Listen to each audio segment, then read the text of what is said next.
তো তখন বাংলাদেশ প্রথম রাষ্ট্র হিসাবে পলিথিন শপিং ব্যাগ নিষিদ্ধ করেছিল।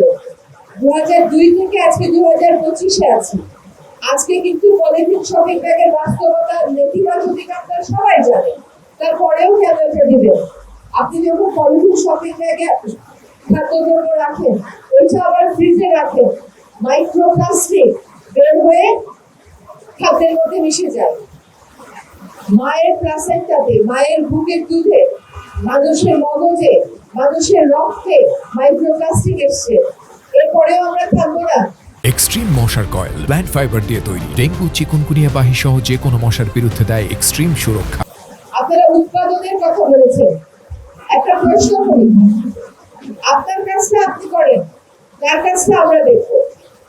উৎপাদন যদি বিষ করে, আপনি বিষ কিনে খাবেন? না তো খাবেন না।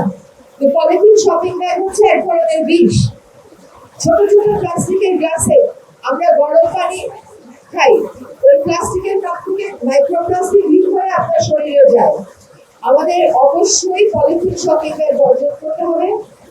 আমরা পর্যাপ্ত জন্য বাড়াচ্ছি পলিথিন শপিং ব্যাগ বিক্রির বন্ধে বিকল্প উৎসাহিত করণে।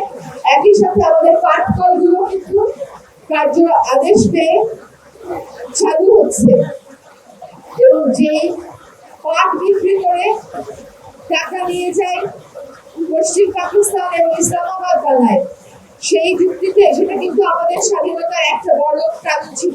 আমরা বলেছিলাম আমাদের পাট বিক্রি করে ওরা টাকা নেয়, ওদের রাজধানী বানায়। সেটা আমরা আজকে কেমন করে ভুলে যেতে পারি? এটা কেবল অভ্যাসের ব্যাপার।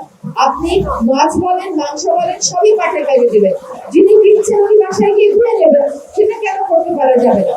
তো আপনাদের সহযোগিতা কামনা করি। আমরা কিন্তু নিয়মিত এখন থেকে বাজার পরিদর্শন করব। এইবার আর কিন্তু কোনো ছাড় নাই।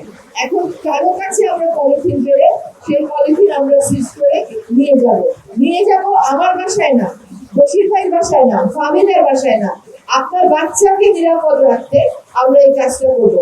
রুয়ান্ডার মতন দেশ পেরেছে, তানজানিয়ার মতন দেশ পেরেছে।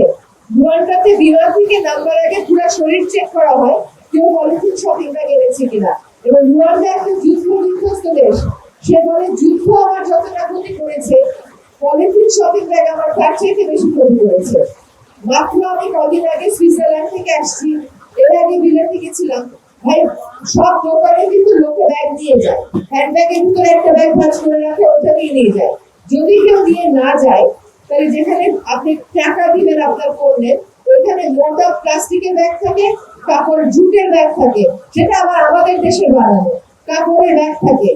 আমি কোনোদিন কোনো ক্রেতাকে, আমি আধা ঘন্টা দাঁড়িয়ে থেকে দেখেছি, কোনো ক্রেতা পলিথিনের প্লাস্টিকের যে মোটা ব্যাগ থাকে ওটা দেয় না। তারাও তো মাছ মাংস কেনে, খুব বেশি ঝামেলা হলে মাছ মাংস সেলোফিনে বা খয়েরি কাগজে মুড়িয়ে দেবে, কিন্তু মাছ মাংস সরাসরি দিলেই কি অসুবিধা? পাটের ব্যাগ তো ধুয়েই ফেলা যাবে। পলিথিন শপিং ব্যাগ ব্যবহার আমরা যদি বন্ধ করি, আমাদের সন্তানেরা নিরাপদ থাকবে। আর আপনাদের জন্য প্রায় সবকটা সাইজেই আমরা ভর্তুকি দিয়ে দাম কমিয়েছি, কেবল বড়টাই ছাড়া। একটা ব্যাগ আপনি একবার কিনলে কয়দিন ব্যবহার করতে পারবেন? 6 মাস ব্যবহার করতে পারবেন, 1 বছর ব্যবহার করতে পারবেন। সেটা না করার তো কোনো কারণ নাই। আর পলিথিন শপিং ব্যাগ একবার ব্যবহার করে ছেড়ে দেন। আমি পাট মন্ত্রণালয়কে আন্তরিক ধন্যবাদ জানাই, তারা এই উদ্যোগে সহায়তা করতে এগিয়ে এসছে। অনেক বেশি ধন্যবাদ কাউরান বাজারের যারা দোকান মালিক সমিতি আছেন তাদের সকলকে, যে তারা এই আয়োজনটা আজকে আমাদের জন্য করে দিয়েছেন।